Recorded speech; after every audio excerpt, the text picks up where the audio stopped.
ஆதி பாரதி சீரியலை பற்றி தான் நம்ம இந்த வீடியோக்குள்ளே நம்ம பார்க்க போகிறோம். நம்ம வீடியோக்குள்ளே போகிறது நம்ம சேனலுக்கு யாரெல்லாம் சப்ஸ்கிரைப் பண்ணலாம் அவங்களாம் சப்ஸ்கிரைப் பண்ணிக்கிடுங்க.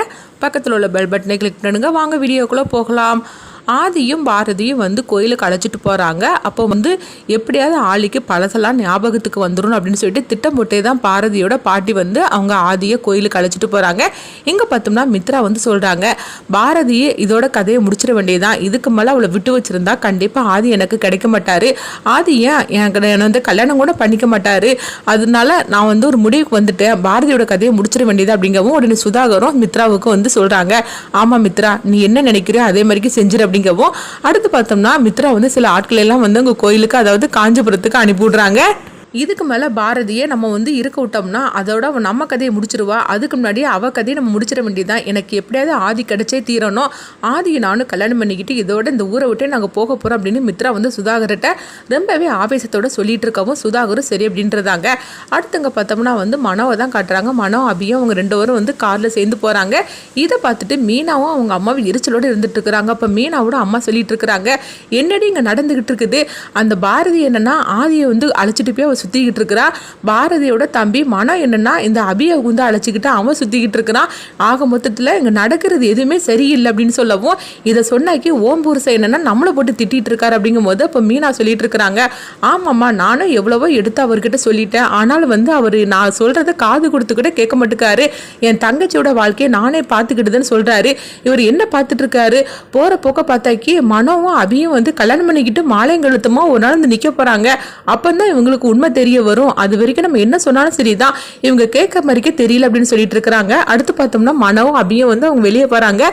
அப்ப அபி ரொம்பவே சோகத்தோட இருக்கும் போது மன கேட்டுட்டு இருக்கிறாங்க, என்ன அபி என்ன ஆச்சு அப்படிங்கும் போது வர வர எங்கள் அண்ணியோட போக்கே சரியில்லை, ஆனால் எங்கள் அண்ணி முன்னாடிலாம் நல்லவங்கள தான் இருந்தாங்க, எப்போ எங்கள் அண்ணியோட அம்மா வந்தாங்களோ அப்போமே அவங்க போக்கு சரியில்லாமல் ஆகி போச்சுது, எப்போ பார்த்தாலும் என்னை துருவி கேள்வி கேட்டுகிட்டே இருக்கிறாங்க, என்னை சந்தேகப்பட்டுட்டே இருக்கிறாங்க, அது எனக்கு சுத்தமாக பிடிக்கல அப்படின்னு சொல்லவும் அப்போ மனம் சொல்லிட்டு இருக்கிறாங்க, சரி அபி நீ கவலைப்படாது அப்படிங்கும்போது என்ன மனோ நான் ஃபோன் பேசினாலே என்னுடைய அனுமதி இல்லாமல் நான் பேசிகிட்டு இருக்கும்போது என் ஃபோனை வாங்கி அவங்க கேட்க ஆரம்பிச்சிருந்தாங்க, இதெல்லாம் அநாகரியமாக இல்லையா என்ன, எனக்கு இது சுத்தமாக பிடிக்கவே இல்லை, எனக்கு அந்த வீட்டில் இருக்கிறதுக்கே சுத்தமாக எனக்கு இஷ்டமே இல்லாமல் இருக்குது அப்படின்னு சொல்லிட்டு இருக்காவும் அப்போ மனம் சொல்லிட்டு இருக்கிறாங்க, சரி அப்படின்னு கவலைப்பட்டு இருக்காத, அதாவது உன்னுடைய நல்லதுக்காக தானே இதெல்லாம் பண்ணுறாங்க அப்படிங்கும் போது எது நல்லது, அதாவது என்னுடைய விஷயத்தில் அவங்க தலையிடுறது தான் நல்லதா என்ன அப்படின்னு சொல்லிட்டு இருக்கவும் நான் என்ன அப்படியே தப்பு பண்ணிட்டு அணிஞ்சிக்கிட்டு இருக்கிறேன் அப்படின்னு சொல்லிட்டு அபி மீனாவை போட்டு அவங்க ரொம்பவே கோவத்தோட திட்டிட்டு இருக்கிறாங்க.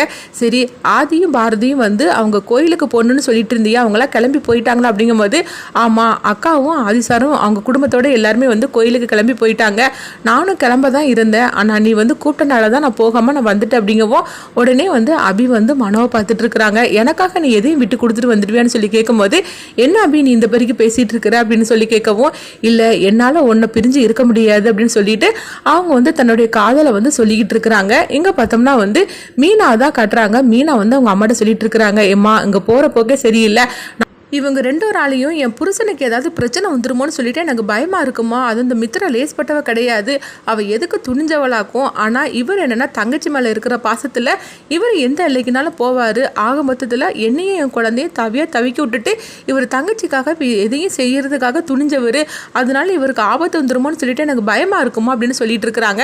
அடுத்தவங்க பார்த்தோம்னா அதே மாதிரிக்கு மித்ராவும் இந்த மாதிரி விஷயத்தெல்லாம் பண்ணி வச்சுட்டு இருக்கிறாங்க.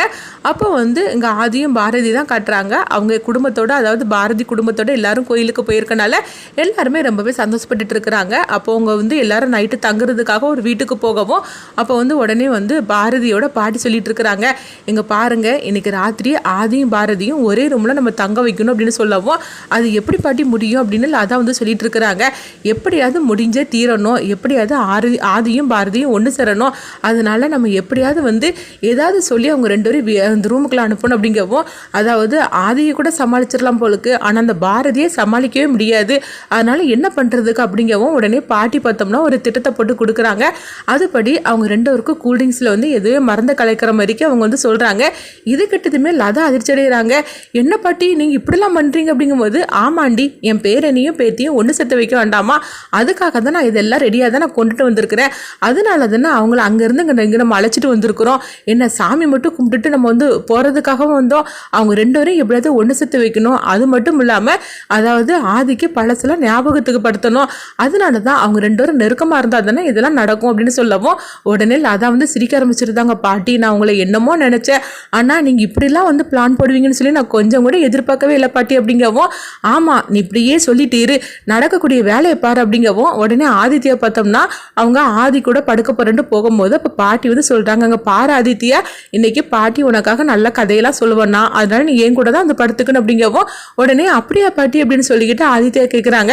அடுத்து பார்த்தோம்னா ஆதியை படுக்கிறதுக்காக அனுப்பும்போது உடனே வந்து பாரதி கிட்ட பாட்டி வந்து பால் கொடுத்து அனுப்புறாங்க. இங்க பாரு, இந்த பாலை வந்து ஆதி கிட்ட குடு, அவனை குடிக்க சொல்லு அப்படிங்கும் போது, ஏன் பாட்டி அதை நீங்களே கொடுக்க வேண்டியதுன்னு அப்படிங்கவும், என்னடி நீ இந்த மாதிரிலாம் பேசிட்டு இருக்கிற, அவனுக்கு தான் நீ பொண்டாட்டின்னு தெரியாது, ஆனா உனக்கு தெரியும்ல அவன் தான் புருஷன்னு, அப்புறமா என்ன புருஷனுக்கு கொண்டு இதை கொடுக்கறதுல உனக்கு என்னதான் வந்து குறைஞ்சு போயிருமோ தெரியல, ஒழுங்கு மரியாதையை கொண்டு குடு, அது மட்டும் இல்லாம நீ அந்த பாலை குடிச்சிட்டு போ அப்படின்னு சொல்லவும், என்னமோ பண்ற பழம் அப்படின்னு சொல்லிக்கிட்டு பாரதி வந்து போகும்போது அடுத்து பார்த்தோம்னா பாரதி வந்து அந்த பாலை எடுத்துட்டு போறதுக்காக வரவும் பாட்டி வந்து அந்த 2 பால்லையும் வந்து எதையோ ஒரு மருந்தை கலக்கி வச்சிருந்தாங்க, எப்படியாவது அவங்களை ஒன்று சேர்த்து வைக்கணும்னு, எப்படியாவது ஆதியும் பாரதியும் சேர்ந்து வைக்கணும், அது மட்டும் இல்லாம ஆதிக்கு பழசெல்லாம் ஞாபகத்தில் வரணும் அப்படின்னு சொல்லிட்டு பாட்டி என்னென்னமோ பண்ணிட்டு இருக்கிறாங்க.